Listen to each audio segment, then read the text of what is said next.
हाँ, सुनिए ध्यान से। देखिए एग्जाम के ना अब 3 ही महीने रहते हैं और अगर मुझसे पूछिए तो मैं यही कहूंगा कि केवल 2 ही महीने हैं, दिसंबर और जनवरी।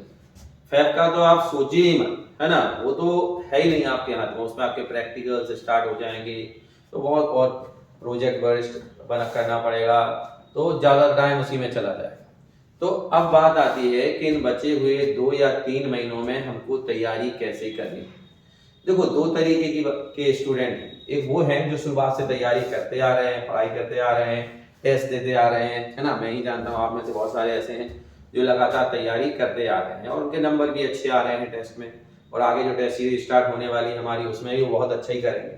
लेकिन कुछ ऐसे हैं जिन्होंने अभी तक लापरवाही करी है और अब तक ध्यान भी नहीं दिया है, ठीक है।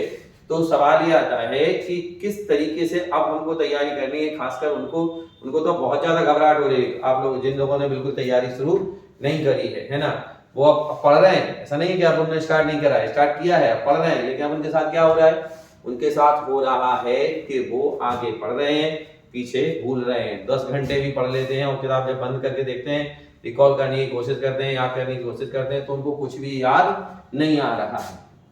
ये सबसे बड़ी समस्या है। और इससे क्या हो रहा है, इससे उनका जो उत्साह है वो गिर रहा है, जो मोरल है वो डाउन हो रहा है। उनको लग रहा है कि उनका कुछ नहीं होगा, हताश हो रहे हैं, डिप्रेशन में जा रहे हैं और पढ़ने का मन नहीं कर रहा है। एक सब्जेक्ट उठाते हैं, उसको पढ़ते हैं तो लगता है यार दूसरा रह गया, उसको करने की कोशिश करते हैं, दूसरा उठाते हैं तो उसके बाद वाला सब्जेक्ट दिखाई देने लगता है। और इस तरीके से बिल्कुल भी पढ़ाई नहीं हो पा रही है किसी भी सब्जेक्ट की, और कहीं ना कहीं एक हार मानने जैसी स्थिति में वो आ गए हैं, है ना। आप लोग मानते हैं मेरी इस बात को कि नहीं? ऐसा हो रहा होगा, ज्यादातर के साथ ऐसा हो रहा होगा, और ऐसा एग्जाम के टाइम में ऑब्वियस होता ही है, और खासकर उनके साथ जिन्होंने बहुत अच्छे से अब तक पढ़ाई नहीं करी है, ठीक है।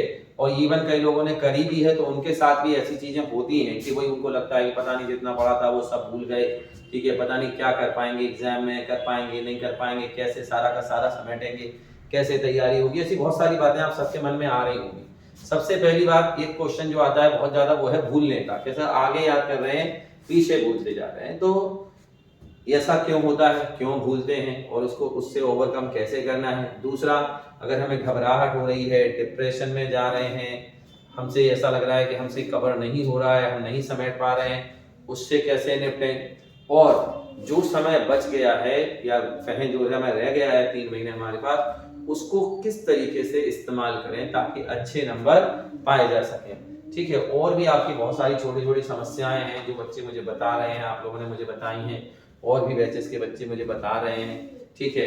इवन ऑनलाइन भी मुझे पूछ रहे हैं। तो इन सब समस्याओं का डिस्कशन आज मैं आपके साथ करूंगा, आपको बताऊंगा भी कि कैसे करना है। और अगर आपने मेरी बातें मानी तो ये पक्का मान लीजिएगा कि भले 3 महीने भी बचे हैं तब भी आपके बहुत अच्छे नंबर आ जाएंगे। तो सबसे पहली बात कि आपको करना क्या है, आपको सबसे पहले अपने आप को ना ऑर्गेनाइज करना है। ऑर्गेनाइज मतलब आपका पूरा जो शेड्यूल है, जो आपका पूरी दिनचर्या है ना, उसको आपको ऑर्गेनाइज करना पड़ेगा आप, है ना। और ऑर्गेनाइज करने के लिए क्या करेंगे, सबसे पहले आप देखें कि आपके पास टोटल टाइम कितना है दिन भर में। जैसे आपके पास, सभी के पास, हम सब जानते हैं कि हम सबके पास 24 घंटे ही होते हैं, 24 आवर्स ही होते हैं, ठीक है। तो जो 24 आवर्स हैं हमारे पास, उसको किस तरीके से ऑर्गेनाइज करें, है ना। ऑर्गेनाइज करना बहुत ज्यादा जरूरी है। आपको अपने लाइफ को ऑर्गेनाइज, लाइफ को भी ऑर्गेनाइज करना चाहिए, बट ये 3 महीने के लिए तो आपको अपने आप को ऑर्गेनाइज करना ही पड़ेगा। आपको देखना ही पड़ेगा कि आपके पास कितना वक्त है और वो कहाँ कहाँ खर्च हो रहा है, कितने टाइम आप कोचिंग जाते हैं, कितने टाइम आप दूसरी चीज काम करते रहते हैं, ठीक है, और कितने टाइम आप पढ़ाई करते हैं। अब समस्या क्या है कि ज्यादातर बच्चे जो है ना वो पढ़ाई घंटों में कर रहे हैं। घंटों में कर रहे हैं मतलब भले ही उनका मन लग रहा है, नहीं लग रहा है, कुछ भी हो, फिर भी वो लगे हुए हैं, ठीक है। भैया मैं 5 घंटे बैठा रहा, मैं 10 घंटे बैठा रहा। देखिए ऐसा नहीं है, आपको समय, आपको अमाउंट में पढ़ना है ना, ना कि घंटों में। क्योंकि आप 5 घंटे, 7 घंटे, 10 घंटे कितना भी बैठे रहे, उससे फर्क नहीं पड़ेगा अनटिल आपका उसमें मन नहीं लग जाता। भाई मन तो लगाना पड़ेगा आपको, है ना। और मन कैसे लगेगा, जैसे सपोज करो कई बच्चे हैं जो टाइम टेबल बनाएंगे, उन्होंने बनाए भी थे, और अब टाइम टेबल बनाएंगे। तो हम टाइम टेबल कैसा बनाते हैं, ज्यादातर जो स्टूडेंट हैं मोस्टली वो क्या करते हैं, ऐसे बना लेते हैं। जैसे मान लो उनका क्लास है भाई, तो वो ऐसे इस तरीके से बना लेते हैं। कैसे, जैसे उन्होंने बना लिया भाई मैं 10 से 12 मैथ पढ़ूंगा या बायो पढ़ूंगा या कॉमर्स का कोई सब्जेक्ट है, ठीक है, कॉमर्स का कोई सब्जेक्ट है वो पढ़ूंगा, फिर 12 से 1 तक नहाऊंगा, खाऊंगा, पीऊंगा, ठीक है, फिर 1 से सोच लेते हैं कि भैया 1 से फिर मैं 2 तक इंग्लिश पढ़ूंगा, फिर हिंदी पर 2 से हिंदी पढ़ूंगा, लगातार मतलब एक के बाद एक के बाद एक के बाद टाइम बना देते हैं। इससे होता क्या है, होता ये है कि अगर आपने इस तरीके का टाइम टेबल बना रखा है तो आप कुछ भी कर लीजिए, कुछ भी आपने सोचा है ना कि आप 10 बजे से पढ़ोगे, आप कुछ भी कर लेना, 10 बजे की जगह पे 10:15 हो ही जाते हैं, कुछ भी कर लेना।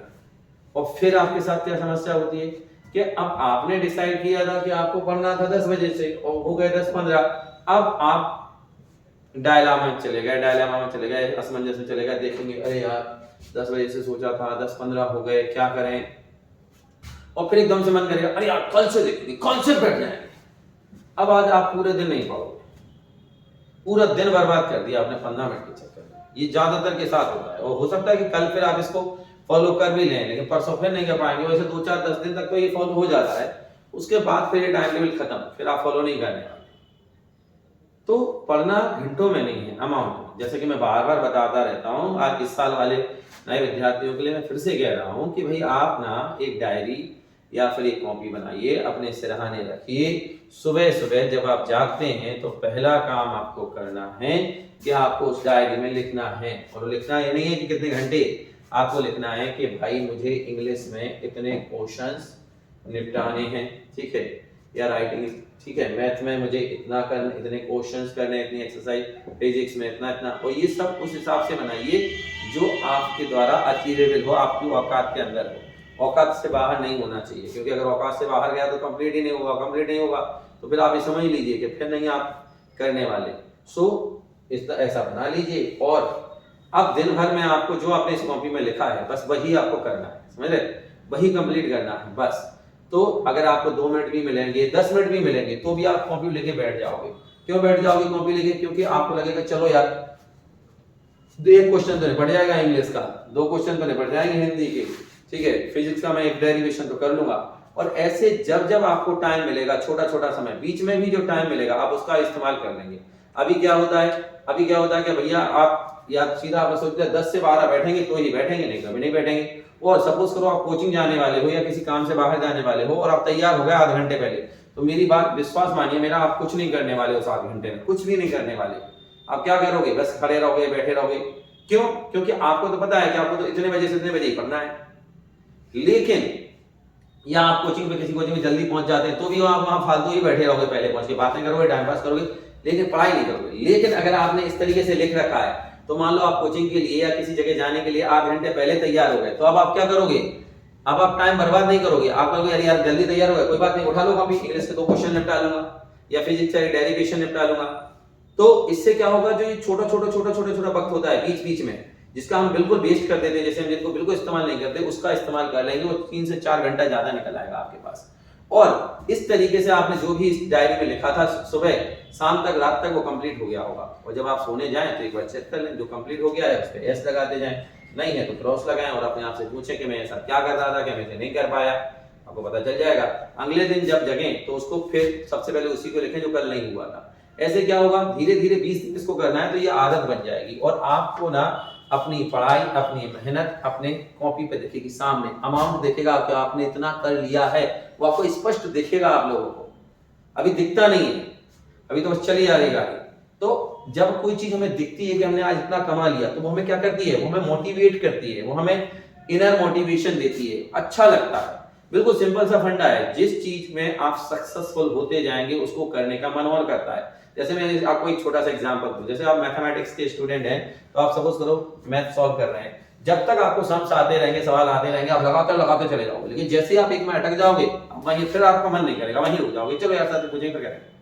ऐसा क्यों करते हैं? ऐसा इसलिए करते हैं क्योंकि वहां आप रुक गए, आपका मन लगना बंद हो जाएगा, वहां आपको सफलता नहीं मिली। इसीलिए अगर आप रोज इस तरीके से करेंगे तो आपको दिखेगा कॉपी पे, आज इतने क्वेश्चन निपट गए, कल इतने निपट गए, धीरे धीरे आपका मोटिवेशन बढ़ता जाएगा और आपके हाथ में कुछ आ जाएगा, आपकी जेब में कुछ आ जाएगा। अभी तो आपकी जेब बिल्कुल खाली है, हम मार्केट में जाए और जेब खाली हो तो डर लगता है ना, ऐसे एग्जाम के मार्केट में आप जाओगे तो आपको डर लगेगा ही, क्योंकि आपकी जेब खाली है। एक बार कुछ आ जाएगा हाथ में। धीरे धीरे जब कॉपी पे लिखते हुए रोज पढ़ने लगोगे, आज इतने क्वेश्चन, फिर अगले दिन और कुछ नहीं, फिर अगले दिन और पढ़ाते, धीरे धीरे आप कुछ गेन करने लगोगे और ऑटोमेटिकली आपका कॉन्फिडेंस, आपका मोटिवेशन बढ़ने लग जाएगा और आपका मन लगने लग जाएगा। तो एक तरीका तो ये है कि इस तरीके से आपको करना है, अपने आप को ऑर्गेनाइज करना है, मतलब अपने हर वक्त का, हर सेकंड का, मिनट का इस्तेमाल करना है। जब भी खाली टाइम मिलेगा तब आप पढ़ने लग जाएंगे, पहली बात। दूसरी बात आती है कि भूलते क्या हैं। देखो, भूलना तो एक स्वाभाविक प्रक्रिया है, आप लोगों ने कई बार सुना भी होगा, मैं भी कई बार क्लास में बताता रहता हूँ कि भूलना एक स्वाभाविक प्रक्रिया है। क्योंकि जब कोई चीज हम सुनते हैं, देखते हैं, पढ़ते हैं, तो हमारा दिमाग तो क्या होता है, सब चीजों को एक तरह से लेता है। अब वो दिमाग में ये सिंपल सा सिस्टम है कि चीजों को भुला देता है। क्यों? क्योंकि कई बार हमारे साथ ऐसी चीजें भी होती हैं जो हमको पसंद नहीं है। अगर हम उनको लगातार याद रखेंगे तो इससे हमारा ब्लड प्रेशर बढ़ता है, हमारे मन पर बुरा प्रभाव पड़ता है, चीजों में मन नहीं लगता और गलत चीजें, बुरी चीजें हमें काफी लंबे समय तक याद रखती हैं। इसलिए दिमाग का प्रक्रिया ये है, भुला देता है। लेकिन जिन चीजों को हम कंटिन्यूअसली रिवाइज करते रहते हैं, वो चीजें क्या करती हैं, उनको दिमाग को लगता है कि ये चीजें बहुत जरूरी हैं और वो हमें लंबे समय तक याद रखती हैं। इसके अलावा एक चीज और बता दूं, रिवीजन का एक तरीका होता है, मैं आपको बता रहा हूं यहाँ। कोई भी चीज जो आपने मान लो आज पढ़ी, कोई भी चीज पढ़ी, कोई क्वेश्चन पढ़ा, तो वो ना हमको केवल 24 घंटे तक ही याद रहता है। ठीक है, हमारा दिमाग हर चीज को 24 घंटे तक याद रखता है। ठीक है, तो अगर आपने कोई चीज पढ़ ली है तो उसको एक बार और पढ़ना है, फर्स्ट रिवीजन करना है। और वो कब करना है? 24 घंटे के अंदर आपका फर्स्ट रिवीजन हो जाना चाहिए। अब जब आपने 24 घंटे में एक बार और पढ़ लिया, फिर हमारा दिमाग उसको 3 दिन तक और याद रखता है। अगर आपने 24 एक बार पढ़ा, उसको 24 घंटे बाद एक बार और दोहरा लिया, तो वो 3 दिन तक फिर याद रहता है। तो आपको दूसरा रिवीजन कब करना है? 3 दिन के अंदर। मतलब उस चीज को आपको 3 दिन के अंदर एक बार और पढ़ना है। जो चीज आपने उसे 3 दिन के अंदर एक बार और पढ़ लिया, तो फिर वो 7 दिन तक, 7 डेज तक आपको याद रहेगी, 7 दिन तक आपको याद रहेगी। ठीक है, तो 7 दिन बाद आपको तीसरा रिवीजन करना है और चौथा रहता है वो आपको 24 दिन, 24 डेज। ठीक है, उसमें आपको चौथा रिवीजन करना है। ठीक है, तो इस तरीके से रिवाइज किया जाता है। कोई चीज पढ़ी, उसको 24 घंटे के अंदर एक बार और पढ़ लेना है, रटना नहीं है, बस एक बार पढ़ लेना है। ठीक है, उसके बाद फिर 3 दिन बाद एक बार और पढ़ लेना है, फिर 7 दिन बाद पढ़ लेना है और फिर 24 दिन बाद, और फिर ये हमेशा के लिए आपको याद हो जाती है। तो सवाल आता है कि ये चीज जो है ये फॉलो कैसे करें, मतलब कैसे पढ़ें, कैसे हमें याद रहेगा कि भैया इसको ऐसे पढ़ना है, इसको ऐसे पढ़ना है, इसको 24 दिन में पढ़ना है, इसको 3 दिन। कुछ नहीं है, बिल्कुल सिंपल सा फंडा है। जब भी आप ऐसे कर रहे हैं कि आप पढ़ाई कर रहे हैं, तो पढ़ाई करते समय जो भी क्वेश्चन पढ़ो उस पर डेट डाल दो। जैसे अगर मैं आज की बात करूं, तो अगर मैं आज की डेट डाल दूं, तो आज डेट कितनी है? 24 नवंबर है, तो वो डाल दिया आपने उस पर। ठीक है, 24 नवंबर को आप पढ़ रहे हो, तो क्या डेट कब डालोगे? अगले 24 घंटे की, मतलब 25 नवंबर। फिर जब उसको देख कॉपी पलटोगे तो तुम्हें वो डेट लिखी दिखेगी। जब डेट लिखी दिखेगी तो क्या करना है? आपको क्या कर देना है? उसको एक बार पढ़ लेना है और उस पर फिर अगले 3 दिन की डेट डाल देनी है, मतलब 28। फिर अगले जब वो पढ़ जाए तो फिर क्या करना है? उसको मिटा के अगले 7 दिन की डेट डाल देनी है, फिर अगले 24 दिन की। इससे क्या होगा? हर क्वेश्चन पे, जो भी आपकी कॉपी होगी, नोटबुक होगी, उसमें हर क्वेश्चन पे डेट डली होगी और आपको उस डेट से पता चलेगा कि मुझे इसको इस दिन से पहले पढ़ लेना है, इसको इस दिन से पहले करना है, इसको इस दिन से पहले पढ़ लेना है।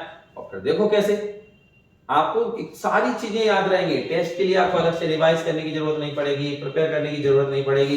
ठीक है, और आप भूलेंगे भी नहीं। तो भूलने का तो सिंपल सा यही सॉल्यूशन है कि आपको क्या कर लेना है, आपको सिंपल चीजों को क्या करना है, इस तरीके से रिवाइज करना है। डायरी बनानी है, उसमें लिखना है दिन में कितना करना है, उस हिसाब से जब टाइम मिलेगा तब आप छोटे मोटे हर समय का इस्तेमाल करोगे। दूसरा, जो कॉपी पे जिस दिन पढ़ो उस पर डेट जरूर डालते जाओ, ताकि डेट वाइज आप उसको रिवाइज भी कर सको, तो आप उसको फिर भूलोगे भी। अब बात आती है डर लगने की। तो देखो एक चीज समझो, डर ना, कहीं वैसे कहा जाता है कि डर जो है, फियर जो है, वो एक नेगेटिव फीलिंग है। बिल्कुल नेगेटिव फीलिंग है, ये हमें कमजोर करता है। ठीक है, लेकिन डर भी जरूरी है। डरना तो ऑब्वियस है, देखो डरेंगे तो है ही। डरते क्यों है? डर कहां से आता है? डर आता है पाने और खोने को लेकर, कि कुछ हम पाना चाहते हैं, कहीं वो नहीं मिला तो उस चीज का डर होता है, और जो हमारे पास है वो कहीं खो गया तो आपको डर क्यों है एग्जाम का? क्योंकि आप एक अच्छा रिजल्ट पाना चाहते हो। आप कोई भी हो, कैसे भी हो, कितने भी पढ़ते हो, आपका मेंटल लेवल कितना भी हो, लेकिन जाहिर सी बात है रिजल्ट तो आप अच्छा ही चाहते हैं और हर कोई अच्छे रिजल्ट चाहता है। तो हमें बस डर इसलिए होता है क्योंकि कहीं ना कहीं हमको लगता है कि जो रिजल्ट की हम उम्मीद कर रहे हैं, जैसा हम सोच रहे हैं, वो नहीं मिला तो क्या होगा, कौन क्या कहेगा, घर वाले, बाहर वाले, और मेरा भविष्य में क्या होगा, कैसे होगा। देखो इतना ज्यादा लंबा दूर जाने की जरूरत नहीं है। रिजल्ट क्या होगा कैसा होगा वो तो रिजल्ट के दिन पता चलेगा। अभी आपको स्टार्ट करना पड़ेगा प्रेजेंट में जीना, फोकस करना पड़ेगा वर्तमान में, प्रेजेंट में फोकस करना आपको सीखना पड़ेगा। इन 3 महीनों के लिए आपको हर मोमेंट में जीना पड़ेगा, ठीक है, हर मोमेंट में। मतलब अगर आप किसी क्लास में हैं तो उस समय अपने आप को पूछना है कि इस समय मेरी ड्यूटी क्या है, जवाब मिलेगा इस समय सामने जो पढ़ाया जा रहा उस पर फोकस करो। तो बस उस पर फोकस करो, भूल जाओ क्लास के बाद क्या करना है, पिछला तुमने कल क्या किया था, आगे तुम क्या करोगे, सब भूल जाओ, बस केवल इस क्लास पर फोकस करो। जब घर पर सेल्फ स्टडी के लिए बैठो, पढ़ाई के लिए बैठो, तो सोचो कि इस समय मेरी ड्यूटी क्या है, अपने आप से पूछो, आपको जवाब मिलेगा अंदर से कि इस समय तुम केवल पढ़ाई पर फोकस कर सकते हो, जो किताब खोली है, जो चैप्टर खोला है, बस उसे फिनिश करना ही आपकी ड्यूटी है, तो बस उसे फिनिश करिए। तो अगर धीरे हर वक्त आप अपने आप से पूछते रहें कि इस समय मेरा कर्तव्य क्या है, इस समय मुझे क्या करना चाहिए, तो ऑटोमेटिकली क्या होगा, आप प्रेजेंट में फोकस करेंगे, वो दूर की चिंता खत्म हो जाएगी। चिंता हमेशा हमको कमजोर बनाती है, वीक बनाती है, ठीक है। सो इस तरीके से करोगे तो क्या होगा, डर निकल जाएगा। तीसरी चीज क्या है कि अपने आप को पॉजिटिव लोगों से सराउंड करिए, है ना।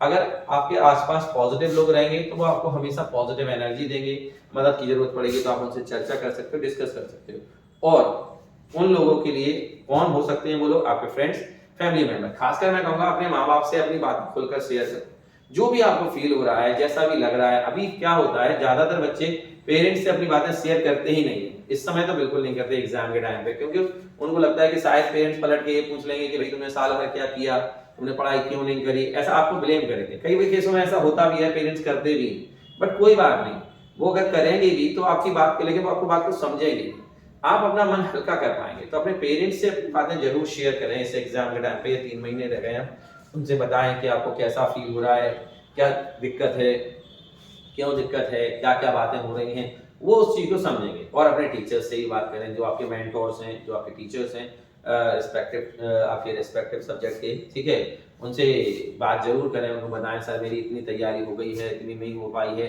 मैं और कैसे करूं, ये सारी चीजें तो वो अपने अपने सब्जेक्ट का आपको बताएंगे, है ना। जब आप किसी टीचर के पास जाएंगे, पर्सनली बात करेंगे, पूछेंगे, तो ऐसा हो ही नहीं सकता कि वो आपको सोल्यूशन ना बताएं, उनके हिसाब से जो भी पॉसिबल सोल्यूशन होगा वो आपको बताएंगे। इससे भी क्या होता है, आपका मन हल्का होता है और आपका डर दूर होता है, एग्जाम का डर दूर होता है। सो लगातार बात करें लोगों से, ठीक है, बात करना बहुत ज्यादा जरूरी है, क्योंकि फीलिंग्स शेयर नहीं करेंगे तो फिर कैसे चलेगा। सो बात जरूर करिए, लोगों से ज्यादा बात करिए, ताकि आपकी समस्याएं दूर हो सकें और वो आपको समझ सकें, तो टीचर से, पेरेंट्स से, फ्रेंड से। अब एक मैप बनाइए, इसके अलावा एक मैप बनाइए, उस मैप में क्या करिए कि देखिए कि कितनी चीजें, मतलब एक मैप बनाइए कि कौन कौन से सब्जेक्ट, जो भी सब्जेक्ट है उस मैप में उनको पुट करिए, हर सब्जेक्ट को, जैसे इंग्लिश है, हिंदी है, फिजिक्स है, केमिस्ट्री है, मैथमेटिक्स है, या बायो है, या कॉमर्स के कोई सब्जेक्ट है, मैप बनाइए। वो हर सब्जेक्ट में चेक करिए कि आपका कितना कितना हो चुका है और कितना रह गया है, किन सब चैप्टर्स को आपने अब तक छुआ ही नहीं है, किन को आपने बहुत थॉरोली पढ़ लिया है, बहुत अच्छे से पढ़ लिया है, या किन सब्जेक्ट को आप थोड़ा बहुत जानते हैं। इस तरीके से मैप बनाएंगे तो सबसे पहले जो सब्जेक्ट आपने, जो चैप्टर्स आपने थॉरोली पढ़े हैं, उनको एक बार केवल सरसरी निगाह से देखने की जरूरत है, और उसमें लिख दीजिए क्विक रिवीजन उसके सामने, कि इसको बस क्विक रिवाइज करने की जरूरत है। जो थोड़ा बहुत पढ़े हैं उनको रिवीजन की जरूरत है, तो उस पर लिख लीजिए कि इनको रिवाइज करना है। और जो बिल्कुल नहीं पढ़े हैं उनको कम से कम ये दिसंबर के शुरुआत के 15 से 20 दिन दीजिए, जो बिल्कुल नहीं पढ़े हैं उनको, क्योंकि दिसंबर अगर निकल गया तो उसके बाद फिर बिल्कुल पढ़ा हुआ आप नहीं पढ़ पाओगे। तो सुबह दिसंबर के 15 से 20 दिन आप उसके लिए जरूर दीजिए जो बिल्कुल नहीं पढ़ा है। उसके बाद फिर दिसंबर के 15-20 दिसंबर के बाद उन सब्जेक्ट का रिवीजन शुरू, उन सब्जेक्ट और कहें कि लेसन्स का रिवीजन शुरू करिए जो आपको थोड़ा बहुत पढ़ा था उनमें और रिवीजन की जरूरत थी। और उसके बाद जैन का फर्स्ट वीक जब आपको लग जाए तो आप थॉरोली रिवीजन जो आपने किया था, जो चैप्टर बहुत अच्छे से पढ़ रखे थे, उनका थॉरो रिवीजन करिए। साथ साथ टेस्ट सीरीज जरूर दीजिए, हर सब्जेक्ट के टेस्ट देने जरूर जाइए। देखिए क्या होता है, टेस्ट देना बहुत ज्यादा जरूरी होता है। जब हम टेस्ट देते हैं तो क्या होता है, सपोज करो मैंने क्लास में टेस्ट अनाउंस किया कि उस डेट पर टेस्ट होगा, तो जिन बच्चों के 2 तरीके के बच्चे होते हैं। पहला ख्याल आता है टेस्ट कि भाई टेस्ट देना है मेरे को, कुछ ऐसे स्टूडेंट टेस्ट देना है। अब अगर आपने ये सोच लिया कि आपको टेस्ट देना है, तो ये मेरा विश्वास मानिएगा, चाहे कुछ भी हो, आप थोड़ा बहुत उसके लिए पढ़ोगे जरूर, तो आपकी ज्यादा नहीं तो 50% 75% तैयारी जरूर हो जाएगी उस टेस्ट के बहाने। लेकिन अगर आपने उसी समय टेस्ट के अनाउंसमेंट के समय सोच लिया कि मेरे को टेस्ट नहीं देना है, तो फिर क्या होगा, आप उसके लिए बिल्कुल नहीं पढ़ने वाले। इसलिए टेस्ट का मन जरूर बनाया करो, चाहे आपने पहले पढ़ा हो ना पढ़ा हो, कुछ भी हो, टेस्ट जरूर देना है। बिना टेस्ट दिए, बिना परीक्षा दिए कोई भी अच्छे नंबर स्कोर नहीं कर सकता, चाहे वो घर पे कितनी भी सेल्फ स्टडी क्यों ना कर ले। इसलिए टेस्ट देना बहुत ज़्यादा जरूरी है, टेस्ट जरूर दीजिए, ठीक है। तो एक चीज़ तो ये हो गई कि आपको टेस्ट भी देने हैं। इस तरीके से ये सारी चीज़ें हैं। दूसरा, नींद अच्छे से लीजिए, सोइए, ठीक है। 2 ही काम करिए, पढ़ाई करिए और सोइए, बस। अभी 3 महीने और कुछ नहीं करना है। एक विद्यार्थी का जीवन ना एक सन्यासी जैसा होना चाहिए, और 3 महीनों के लिए बिल्कुल सन्यासी बन जाइए, ठीक है। जैसे सन्यासी होता है ना, उसका एक ही चीज होता है, राम राम राम, भगवान का नाम जपना, भजन करना और सोना और भजन करना। तो आपको भी आपके भगवान आपकी किताबें हैं। इस समय 3 महीने के लिए आपके भगवान है, आपकी किताब है, बस उनके लिए समर्पित हो जाइए। दुनियादारी को भूल जाइए, कौन क्या कैसा सब भूल जाइए। सिर्फ एक याद रखिए कि आपको आपके भगवान हैं, किताब है, ठीक है। और उन्हीं को आपको पूजना है, उन्हीं को आपको भजना है। कब तक? इन 3 महीनों तक। और फिर जाहिर सी बात है, भगवान तो आपके साथ ही है। कहते हैं ना, फॉर्च्यून फेवर्स द ब्रेव, है ना, कि भाग्य भी विजेताओं का साथ देता है, भगवान भी उन्हीं का साथ देते हैं, उन पर ही कृपा करते हैं जो पूरे मन से कर्म करते हैं। तो कर्म तो करना पड़ेगा, है ना। सो कर्म की ताकत अटूट है। कर्म और विश्वास 2 ऐसी चीजें हैं जो जिसके पास हैं, तो ये समझ लीजिए कि वो कुछ भी अचीव कर सकता है। लगातार अपना कर्म कीजिए, भगवान पर भरोसा रखिए, क्योंकि भगवान उसी के साथ होते हैं जो कर्म करता है। जो कर्म नहीं करता उसका साथ भगवान भी नहीं देते। अब सवाल आता है कि आपको अपनी सोच भी बदलनी पड़ेगी, अपनी मेंटालिटी भी चेंज करनी पड़ेगी, ठीक है। कैसे? देखो, सबसे पहले आपको मानना पड़े, टॉपर को टॉपर कौन बनाता है? टॉपर को टॉपर बनाता है उसकी टॉपर वाली सोच। आपको ये मानना पड़ेगा कि आप टॉपर हैं, है ना। अंटिल आप ये नहीं मानते कि भाई आप टॉपर हैं, तो आप टॉपर बन भी नहीं सकते। जैसे जंगल का राजा शेर होता है, तो वो जंगल का राजा इसलिए नहीं है कि वो, देखो, ना तो वो जंगल में सबसे बड़ा है, ना ही सबसे ज्यादा ताकतवर है, फिर भी वो राजा है। क्यों? क्योंकि वो उसकी सोच जो राजा की है वो उसे राजा बनाती है। क्योंकि कहीं ना कहीं वो मानता है कि मैं राजा हूँ, ठीक है, मैं फूड चेन में सबसे ऊपर हूँ, मैं कहीं भी जा सकता हूँ, इसलिए वो है। और जो, ठीक है, तो ऐसे आपको भी क्या करना पड़ेगा? आपको अपने आप को मानना पड़ेगा कि मैं टॉपर हूँ, ठीक है। इसके लिए क्या करना पड़ेगा? जैसे अगर आप दूसरों को बेहतर मानते रहेंगे, खुद को कमजोर मानते रहेंगे, तो आप कभी टॉपर नहीं बन पाएंगे। एक क्लास में मान लीजिए कि कोई एक बच्चा टॉपर है, तो वो इसलिए टॉपर नहीं है कि वो कुछ बहुत अच्छा है, वो इसलिए टॉपर है क्योंकि बाकी गधे हैं, क्योंकि बाकी भी सब उस जैसा पढ़ने लग जाए तो फिर वो क्या टॉपर रह जाएगा। जैसे ये एग्जाम्पल मैंने पहले भी कई बार बताया है कि आप किसी एक कॉलोनी में जाते हैं, वहां पर एक बहुत बड़ी बिल्डिंग बनी हुई है, बाकी सब छोटी छोटी झोपड़ियां हैं, ठीक है। तो ज्यादातर लोग उस बिल्डिंग को ही देखेंगे, उस पर ध्यान देंगे, उसकी तारीफ करेंगे। क्यों करेंगे तारीफ? क्योंकि वहां वही बड़ी है। मान लो उन सारी झोपड़ियों को हटा के उसी जैसी बिल्डिंग बना दी है, तो क्या आप कोई उस बिल्डिंग की तारीफ करेगा? बताओ, करेगा? नहीं करेगा। क्यों करेगा? क्योंकि अब सब एक जैसे ही हैं। मतलब उस बिल्डिंग की तारीफ में, उसके बड़े होने में उसका उतना योगदान नहीं था जितना था उन सभी झोपड़ियों का। ऐसे ही किसी क्लास में या कहीं किसी परीक्षा में टॉपर का टॉपर होने में उतना योगदान नहीं होता जितना बाकियों का होता है, जिन्होंने कोशिश नहीं करी, जिन्होंने मेहनत नहीं करी। तो मेहनत करिए, खुद टॉपर बनने की कोशिश करिए, अपने आप को टॉपर मानिए। सुबह उठिए, शीशे के सामने खड़े हो जाइए और शीशे को देख कर कहिए कि भाई मैं टॉपर हूँ और मैं टॉपर बनने के लिए ही पैदा हुआ। मैं बहुत मेहनती इंसान हूँ, मैं बहुत ईमानदार इंसान हूँ, ठीक है, मैं बहुत भाग्यशाली हूँ, मैं बहुत सुंदर हूँ। ऐसी अच्छी अच्छी बातें अपने बारे में बोलिए। जब आप बार बार ऐसा बोलेंगे शीशे के सामने, और अगर मेहनत नहीं करेंगे, तो आप शीशे के सामने जैसे ही 2-3 बार दिन लगातार कहेंगे और कहेंगे कि भाई मैं बहुत मेहनती हूँ, तो शीशा आपसे बोलेगा, आपकी अंदर आत्मा आपसे बोलेगी कि भैया पहले मेहनत करो। तो या तो आप शीशे के सामने खड़ा होना बंद कर दोगे या फिर मेहनत करना शुरू कर दोगे। शीशे के सामने खड़े होना बंद नहीं करना है, मेहनत शुरू कर दो, ठीक है। बस फिर क्या है, देखो, मेहनत से कुछ भी किया जा सकता है ना। मेहनत से एक आदमी अकेले पहाड़ भी काट सकता है। दशरथ मांझी जी के बारे में सबने सुना है ना, उन्होंने अकेले पूरा पहाड़ काट दिया था। तो बात तो केवल विल पावर की है, इच्छा शक्ति की है। तो ये तो एक छोटा सा एग्जाम है, तो इससे तो डरने की जरूरत है ही नहीं। जब एक अकेला इंसान कि ना बिना किसी की हेल्प के, बिना किसी की मदद से इतना बड़ा पहाड़ काट सकता है, तो फिर हमारे लिए तो एक छोटा सा एग्जाम है। तो अपनों से बात करते रहिए, उनसे अपनी समस्याएं शेयर करते रहिए, अपने लाइफ को ऑर्गेनाइज करिए, अपने टाइम को देखिए कि कहाँ कहाँ वेस्ट हो रहा है, उस टाइम को बचाइए, पढ़ाई पर ध्यान दीजिए, ठीक है। हर समय जहाँ रहें अपने आप से पूछते रहिए कि इस समय मेरी ड्यूटी क्या है, मैं क्या कर सकता हूँ, मुझे क्या करना चाहिए, ठीक है। और जो आपकी अंतरात्मा बोले उसको फॉलो करिए, बस प्रेजेंट में जीना शुरू करिए। जो आज अभी पे ध्यान दीजिए, रिजल्ट बहुत दूर है, फिर देखिए कैसे सारी चीजें नॉर्मल हो जाने वाली, ठीक है।